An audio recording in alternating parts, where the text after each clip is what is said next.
Jersey number 278 అఫీషియల్గా retired అయింది Indian cricket team నుంచి. అందరికీ నమస్కారం, వెల్కమ్ టు అరుణ్ బ్లాగ్స్.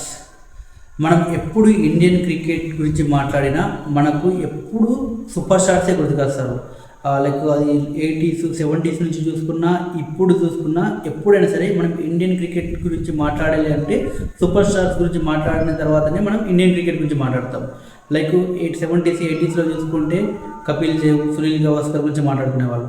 ఆ తర్వాత సచిన్ టెండూల్కర్, అజరుద్దీన్ ఇలాంటి వాళ్ళ గురించి మాట్లాడుకున్నారు. తర్వాత సౌరవ్ గంగూలీ, రాహుల్ ద్రావిడ్, వీరేంద్ర సెహ్వాగ్, ఆ తర్వాత MS ధోని, విరాట్ కోహ్లీ, రోహిత్ శర్మ. సో మనం ఎప్పుడు ఇండియన్ క్రికెట్ గురించి చెప్పాలి అంటే సూపర్ స్టార్స్ గురించి చెప్పాకే ఇండియన్ క్రికెట్ గురించి మాట్లాడతాం. వీళ్ళ ఫేమ్ వల్ల వీళ్ళు ఓవర్ షాడో చేశారనమాట కొందరు ప్లేయర్ని. ఎంతో టాలెంట్ ఉంటుంది, ఎంతో బాగా ఆడతారు, ఎంతో కాంట్రిబ్యూట్ చేస్తుంటారు ఇండియన్ క్రికెట్కి. కాకపోతే వాళ్ళకి అంత నేమ్ రాదన్నమాట, అంత ఫేమ్ కూడా రాదన్నమాట వీళ్ళ వల్ల. సో అలాంటి ప్లేయర్స్ చాలామంది ఉన్నారు. బట్ ఈరోజు మనం అందరి గురించి మాట్లాడుకోము, జస్ట్ ఒక ప్లేయర్ గురించి మాట్లాడుకుందాం. Is most lovable player in cricket అని చెప్తాను. ఇండియన్ క్రికెట్లోనైతే most lovable player is Ajinkya Rahane.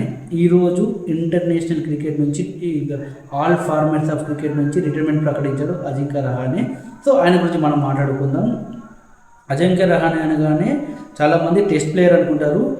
కాకపోతే ఇండియా తరపున ఆయన డెబ్యూ ఇచ్చింది మాత్రం T20లో. ఫస్ట్ మ్యాచ్ ఇంగ్లాండ్ అగ్నెస్ట్గా ఫస్ట్ మ్యాచ్ ఆడాడు. ఫస్ట్ మ్యాచ్లోనే అద్భుతంగా ఆడాడు. 31 బాల్స్లోనే 69 రన్స్ చేశాడు అజింక్య రహానే ఇంగ్లాండ్ పైన. సో ఇప్పుడు ఏదైతే T20 అగ్రెషన్ ఏదైతే ఉందో, సో ఆ అగ్రెషన్ని ఆయన ఫస్ట్ మ్యాచ్లోనే చూపించాడు.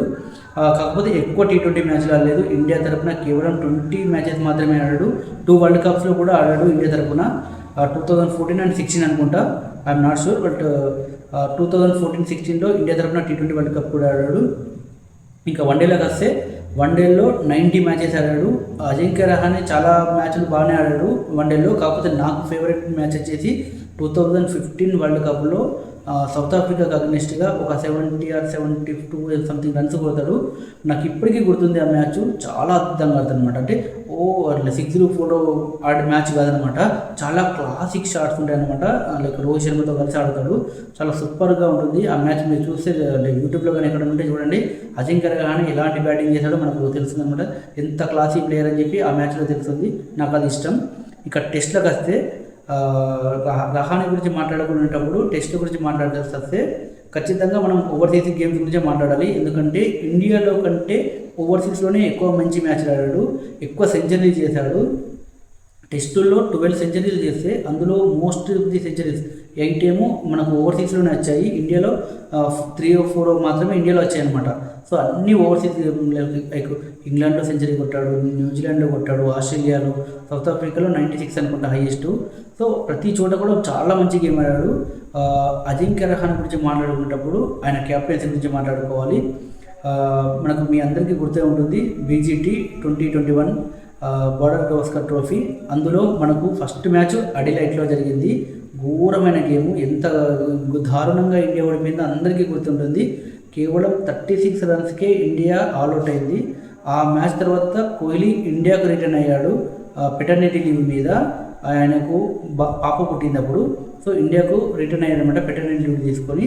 సో ఫేమస్ అంటే లైక్ మంచి మంచి ప్లేయర్లు ఎవరూ లేరు ఆ సిరీస్లో.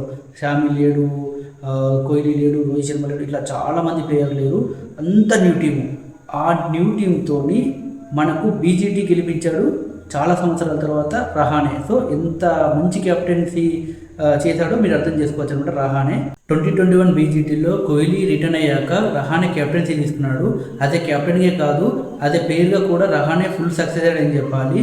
మనకు సెకండ్ గేమ్ వచ్చేసి మెల్బోర్న్లో జరిగింది. మెల్బోర్న్లో రహానే అద్భుతమైన సెంచరీ కొట్టాడు. టీంకు ఫుల్ కాన్ఫిడెన్స్ క్రియేట్ చేశాడనమాట. సో దాంతో ఇండియన్ టీము మంచి విజయాన్ని సాధించింది మెల్బోర్న్లో. అండ్ ఆ తర్వాత కూడా మరో విజయం సాధించింది. 2-1తో మనం సిరీస్ గెలిచామన్నమాట BGT. సో చాలా సంవత్సరాల తర్వాత ఇండియా BGT గెలిచింది. అదే ప్లేయర్గా అదే క్యాప్టెన్గా ఫుల్ సక్సెస్ అయ్యాడు రహానే. ఇండియా తరఫున 6 మ్యాచ్లు టెస్టులో క్యాప్టెన్సీ చేస్తే 4 విజయాలు ఉన్నాయి, 2 డ్రాలు ఉన్నాయి. ఒక్క మ్యాచ్ కూడా ఓడిపోలేదు. అండ్ వన్డేలో వచ్చేసి 3 మ్యాచ్లు కెప్టెన్గా చేశాడు జింబాబ్వే పైన. 3 కూడా ఇండియా గెలిచింది. అఫ్కోర్స్ జింబాబ్వే అయినా పర్లేదు, అదే కెప్టెన్గా ఆయన బాగా చేశాడు. ఇంకా ఐపీఎల్లోకి వస్తే రాజస్థాన్ రాయల్స్ తరఫున చాలా సంవత్సరాలు కెప్టెన్గా ఉన్నాడు. రీసెంట్గా కేకేఆర్ కూడా కెప్టెన్గా చేశాడు.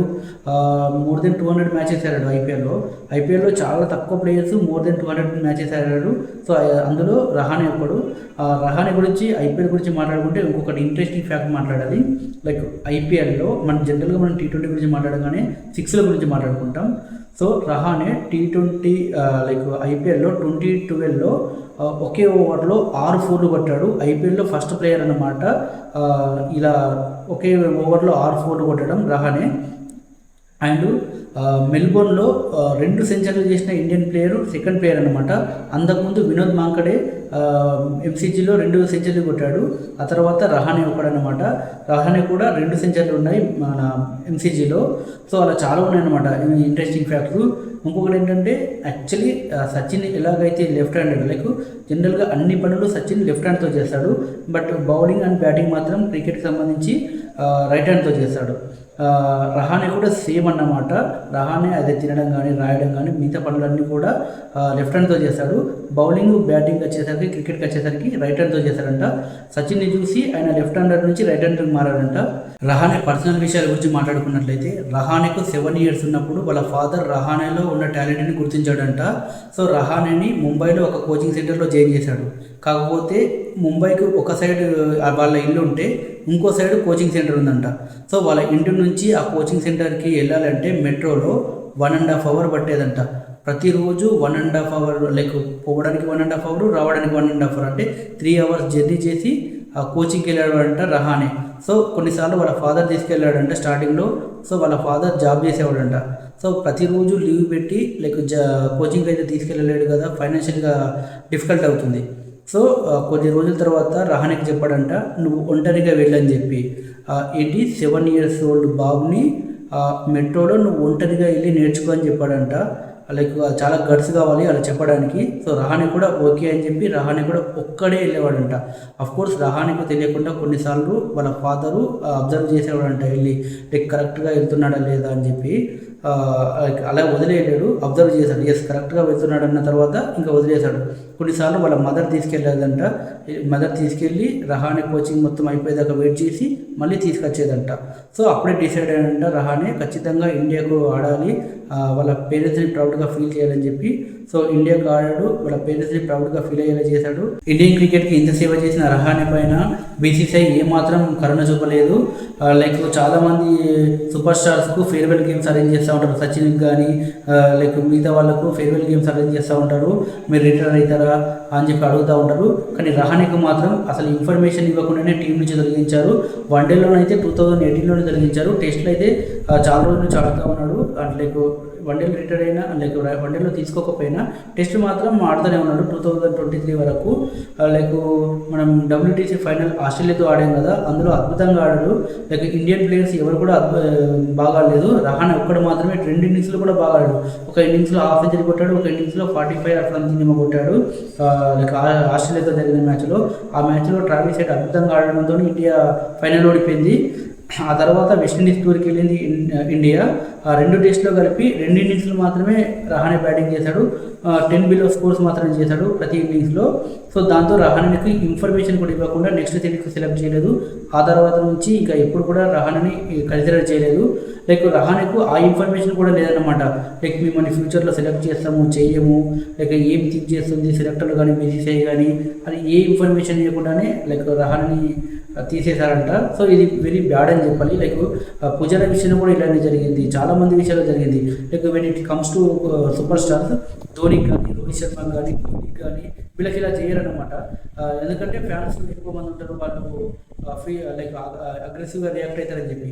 బట్ రహానే లాంటి వాళ్ళు, పుజారా లాంటి వాళ్ళు, అశ్విన్ లాంటి వాళ్ళు వీళ్ళకి అలా ఏమి ఉండదు కదా, ఎక్కువ ఫ్యాన్స్ ఉంటారు, రియాక్ట్ అవ్వాలి కదా. సో ఏం చేసినా పర్లేదని చెప్పి బీసీసీఐ ఇలాంటి పనులు చేస్తూ ఉంటారు అనమాట. నన్ను అడిగితే ఖచ్చితంగా ఇన్ఫర్మేషన్ ఇచ్చి ఒక ఫేర్వెల్ గేమ్ ఇచ్చి రిటైర్ చేస్తుంటే బాగుండేది. లైక్ జనరల్గా రహానే ఎప్పుడు లైక్ ఏడవడం కానీ ఇట్లా ఎప్పుడు చూడలే ఎమోషన్ కానీ. లైక్ రిటైర్మెంట్ అనౌన్స్మెంట్లో మాత్రం కొంచెం ఎమోషనల్ అయ్యాడు. ఇండియాకి ఎన్నో సేవలు చేసిన రహానే లైక్ ఇంకా ఆయన సెకండ్ ఇన్నింగ్స్లో మంచి లైఫ్ లీడ్ చేయాలని చెప్పి మనం కోరుకుందాం అందరము. All the best for second innings Rahane.